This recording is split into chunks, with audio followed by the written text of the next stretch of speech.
Teman-teman, edisi 20 Saat Teduh Kitab Keluaran ini tentang tulah belalang. Nasnya adalah Keluaran pasal 10 ayat 1 sampai dengan ayat yang ke-11.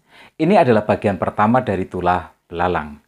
Dalam ayat yang pertama, Tuhan berfirman kepada Musa, "Pergilah menghadap Firaun, sebab aku telah membuat hatinya dan hati para pegawainya berkeras, supaya aku mengadakan tanda-tanda mujizat yang kubuat ini di antara mereka."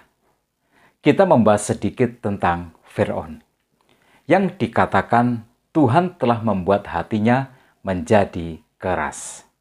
Berulang kali selama tulah ini, pernyataan ini diulang-ulang. Tuhan membuat hati Firaun menjadi keras.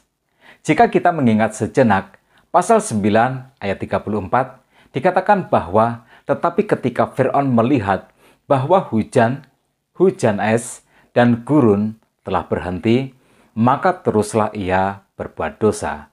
Dia tetap berkeras hati, baik ia maupun para pegawainya. Kata yang dipakai adalah kafet, untuk menjelaskan bahwa Firaun mengeraskan hatinya. Jadi Firaun memang keras hati, tetapi juga keras kepala. Dia tidak mau mendengarkan suara Tuhan, tidak mau menaati Tuhan, sekalipun Mesir sudah dihajar dengan tulah, tetapi dia tetap berkeras hati, menolak mengizinkan bangsa Israel pergi untuk beribadah kepada Allah di padang gurun. Kemudian di ayat yang ke-35-nya, untuk kekerasan hati Firaun ini digunakan kata kasak. Lalu di pasal 10 ayat yang pertama, untuk kekerasan hati Firaun dan juga pegawai-pegawainya, kata yang digunakan adalah kafir. Ini artinya apa? Firaun dari semula memang berhati keras.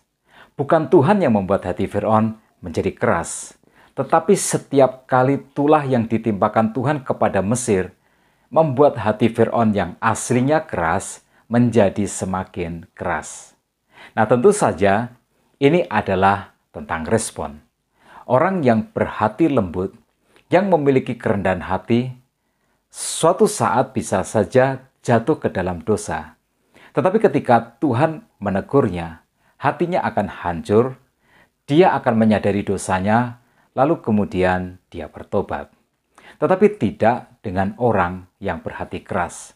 Orang yang sombong, orang yang congkak, setiap teguran akan ditolaknya, akan dilawannya, sekalipun dia sadar bahwa dia sebenarnya sudah berbuat dosa.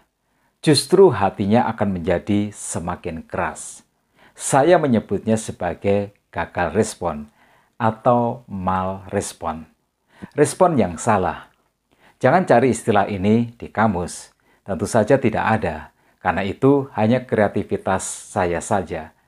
Tetapi sesuatu yang penting perlu kita catat. Yang pertama, setiap kali Firaun mengeraskan hati, setiap kali Firaun menentang Tuhan atau menolak firman Tuhan, maka setiap kali itu pula Firaun sebenarnya menyakiti dirinya sendiri dan tentu saja juga rakyatnya. Ini berbeda dengan Firaun yang sebelumnya. Firaun di zaman Yusuf bijaksana. Dia mendengarkan nasihat pemuda Ibrani ini, bahkan kemudian mengangkatnya menjadi Perdana Menteri, orang yang paling berkuasa nomor 2 di Mesir. Lalu lihatlah apa hasilnya. Mesir menjadi kerajaan yang paling makmur dan yang paling berkuasa di muka bumi pada zaman itu. Tetapi ketika Firaun zaman Musa menolak pesan Tuhan yang disampaikan oleh dua orang Ibrani, Musa dan Harun, Mesir hancur lebur, dihajar tulah, dan menjadi negara yang lemah. Karena itu di dalam hidup ini, jangan menjadi orang yang keras hati. Jangan menjadi orang yang sombong, yang tidak bisa menerima nasihat baik dari firman Tuhan. Sebab setiap sikap keras hati hanya akan menyakiti diri sendiri dan membawa kepada kehancuran hidup. Jangan percaya kepada peribahasa ini. Pengalaman adalah guru yang baik. Pengalaman itu baru menjadi guru yang baik jika bukan kita sendiri yang mengalami. Tetapi kalau kita sendiri yang harus mengalami, maka pengalaman adalah guru yang kejam.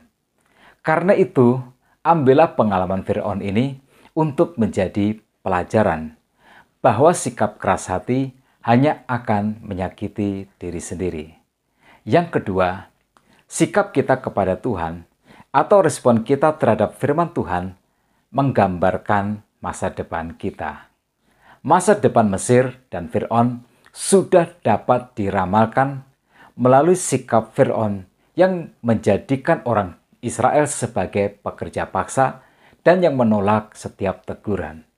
Tetapi sebaliknya, masa depan Israel juga dapat diramalkan ketika mereka akhirnya taat, mengikuti pimpinan Tuhan, memperjuangkan kebebasan mereka untuk keluar dari Mesir dan menuju tanah perjanjian.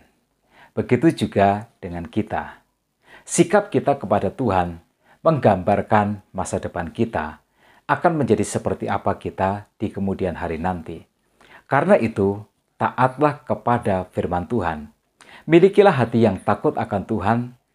Jangan sombong, jangan berkeras hati, karena dari sikap yang sombong dan kekerasan hati kita, nasib buruk kita di masa depan sudah dapat diramalkan.